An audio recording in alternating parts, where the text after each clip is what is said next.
Kalau kita imbau balik, kalau untuk mengenali Datuk Seri Anwar Ibrahim, pernah menjadi pengasas dan tenaga pengajar untuk Yayasan Anda Academy.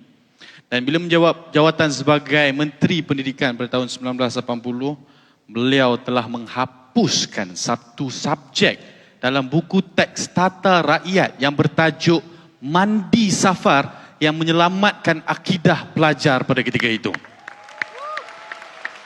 Datuk Seri, macam mana kalau benda itu dah menjadi kebiasaan, Datuk Seri mengambil satu inisiatif yang bagi saya luar biasa untuk merubah satu benda itu.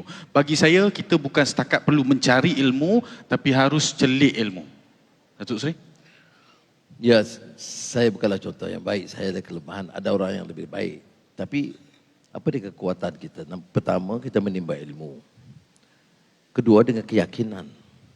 Dan ketiga, kita harus bergantung kepada para ulama, sarjana, baca pandangan, dengar mereka.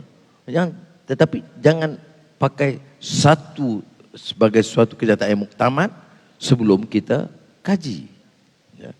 Dalam hidup ini, sebab itu moto hidup saya dan juga kebetulan parti, in uridu illal islah mastata'.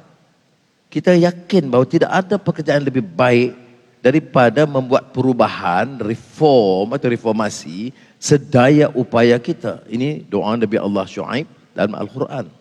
Ya, maknanya keupayaan kita, kesungguhan kita bawa perubahan. Kita tengok umpamanya mandi safar, itu dikaitkan dengan agama.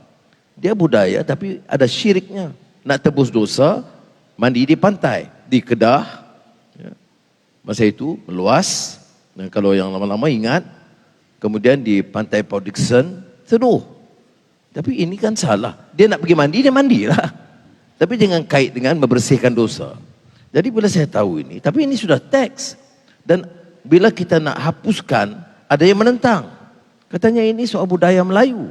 Saya kata boleh budaya Melayu, tapi kalau dia Melayu itu yang menyesatkan, yang syirik, tak boleh. Dan salah kerana dia masuk ke dalam buku teks.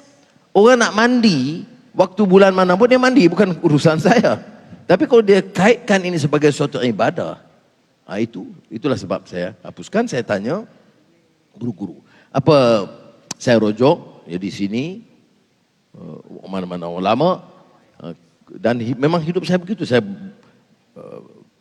berdamping dengan mereka. Fikri tahu saya rapat dengan Syekh Yusuf Al-Qaradawi.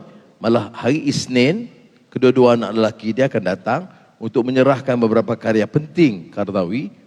Karena Qaradawi dah wafat tahun yang lalu. Anak-anak ni tahu hubungan pribadi saya dengan ayahnya.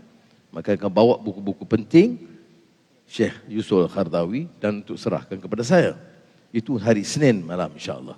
Dan kita akan luncurkan satu buku baru tentang Syekh Qaradawi. Itu sebagai contoh, bukan dia saja. Ada Syekh Taha Jabir Al-Alwani, baru ni Ali Jummah, mantan mufti Mesir datang.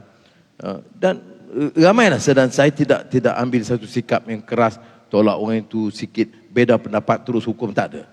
Masing-masing ada kekuatan, kita pilih berdasarkan prinsip yang kita pegang.